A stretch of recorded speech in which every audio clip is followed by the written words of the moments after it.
Hello, this is Fob Sauce, the anti-Bob Ross. If you're here for a happy time, I'm afraid I'll have to disappoint you, though I'm sure you're used to that by now. Here, I have a canvas that is a size 12 times 16 inches. And on my other hand, I have, what the frick is this called again? A plate that I clean once every 5 lunar years. Today, we're going to be painting this image that Bob Ross has already painted. People usually say to draw from your imagination, but imagination leads to freedom, freedom leads to happiness, and happiness leads to typhoid disease. So grab your Bob Ross tutorial now. First off, we need piss yellow, caca brown, why is this so hard to take? Cadmium red, phthalo blue, white privilege, dehydrated piss yellow, this disgusting bastard that I realized will probably blend into the green screen, good, the dark void of my heart, and finally, ultramarine blue. No, sorry, a French ultramarine blue. Oh, pardon me. Bonjour. So let's get started. First, let us prepare the canvas by giving it some words of affirmation. Also, can I just say there is something incredibly morbid about Bob Ross erasing the other essence of himself right off the canvas? How do we know that's the real Bob Ross and his counterpart didn't just green screen him away from existence? And I've just covered the entire canvas with a very thin coat of liquid white. So we should prime this with a layer of liquid white, and apparently what that does is it helps you blend on the canvas easier. We don't have liquid white. We are running on the budget of a GCSE art student. However, I prepared for this dried piece of sandpaper that looks like dehydrated jerky. I sandpapered the canvas to make it smooth, and hopefully that is all we need to create a nice blending surface. Alright, Bob Ross, tell me, what's the first thing we do? Just load a little bit right into the bristles. Pull a little paint out, tap the bristles firmly to assure a nice even distribution of paint all the way through the bristles. Yeah. And let's go right up here. And we'll take this old brush and just making little X's, little criss. Oh shit, okay.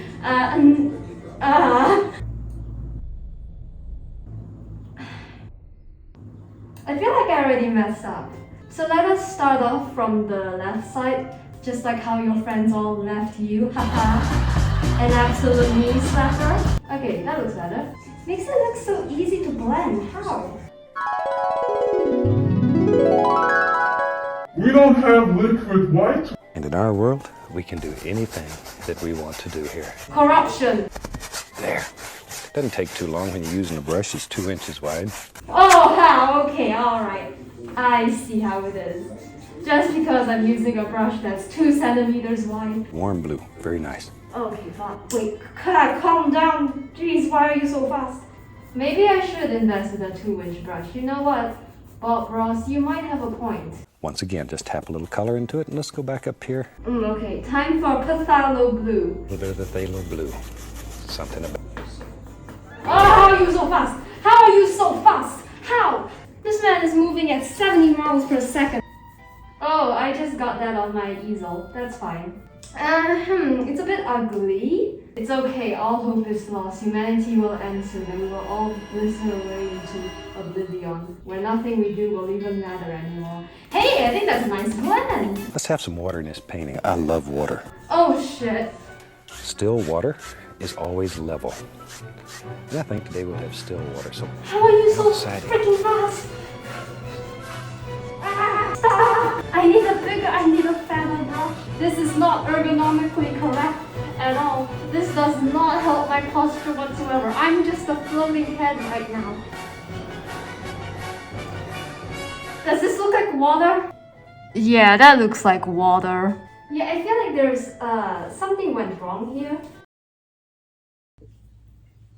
Hi. So you know how the oil you use to dilute stuff, which is called turpentine, you know how that's kind of bad for your lungs?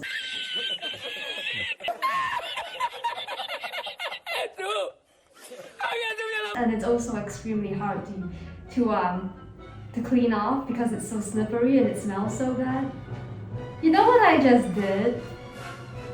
I fucking spilled it! I said no happy vibes and God took it seriously apparently. The turpentine did a little gravity and dripped on the floor. And it's oily, so I slipped on the floor and I hurt my ankle. Oh, that's a free foot movie. And I hurt my ankle crack in such a way where I am convinced that the ligaments are all... What is this? The ligaments are all jumbled up. Here, listen to this.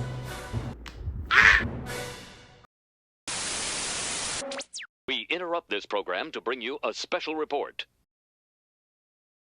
While Faline spends the next 40 minutes cleaning up all the turpentine, let us have a quick segment, for today's sponsor, Boxu.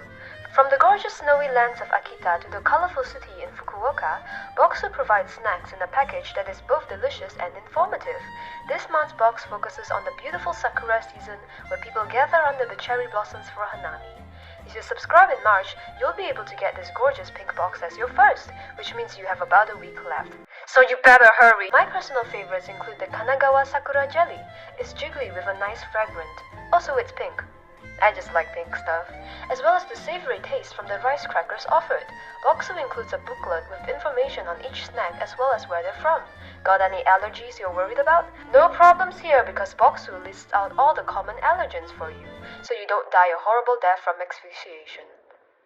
Damn, these rice crackers are good. If all that piques your interest, use my code Faline10 and the link in the description to save up to $47 with a 10% discount on your own authentic Japanese subscription from Boxu. Consume the entirety of Japan now. With that being said, let us return to post-turpentine Faline.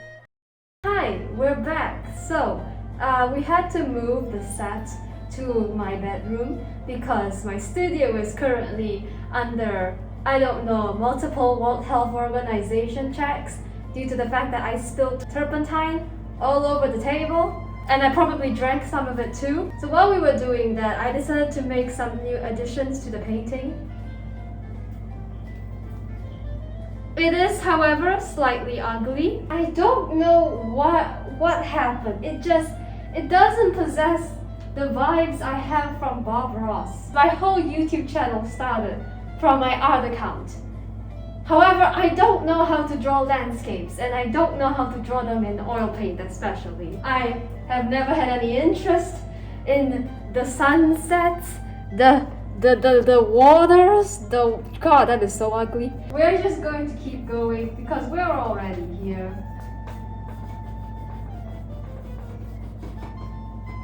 We're washing our brushes with odorless paint thinner. Shake off the excess and just beat the devil out of it. That's really the most fun part. The most fun part indeed, Bob Ross. The most fun part indeed, Bob Ross. I appreciate our shared enjoyment for the abuse of brushes. Alright, we've mixed our mountains back in the distance. Interesting. I definitely get the sense there is a shape coming along here. After that, we create a few more mountains with a more saturated blue, I assume. I am basically shitting. Bruno Mars is literally rolling in his grave. Did I just say Bruno Mars? What? Bob Ross is currently shitting on his grave. Alright. We did a whole bunch of nothing. I love wasting resources. What's next, Bob Ross? Let's see. Let's take some black, some Prussian blue, and a little phthalo blue. It doesn't matter. We just throw it on there. Crimson too. What the heck? Be brave. What? No, Bob Ross. I need you to understand I am a pussy with not enough palette space. You know what if I just start drawing eyeballs on it? I'm going to start drawing an eyeball on it. In the words of Bob Ross, it is the imperfections that make something beautiful. That's what makes it different and unique from everything else. A positive counter to the saying that a weak diamond is no diamond at all, and a star that no longer shines is dismissed from the universe as a whole. I think the real tragedy of human beings is how smart we are. We were blessed or cursed with the factors that make us different from other animals.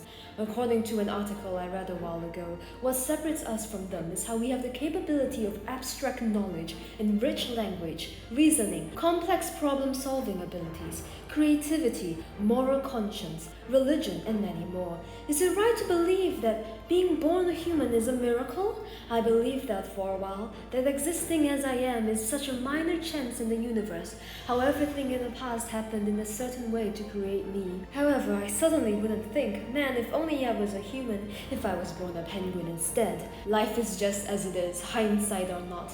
I don't think animals sit around contemplating their existence or their fear of inevitable death, especially the afterlife or lack thereof. They just live, and maybe that's the superiority they have over us. The bliss of absolute ignorance, going along with the current of the river rather than fighting against it to no avail.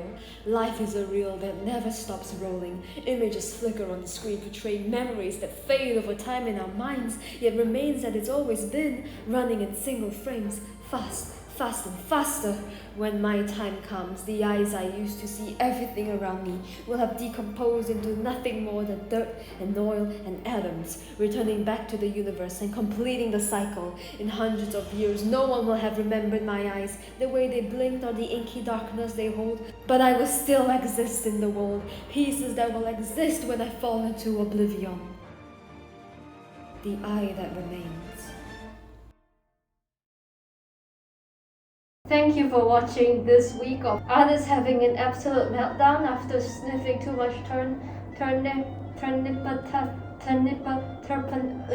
Others has an absolute meltdown over sniffing too much turpentine. Doesn't even feel like a real word anymore. And I'll see you in the next one.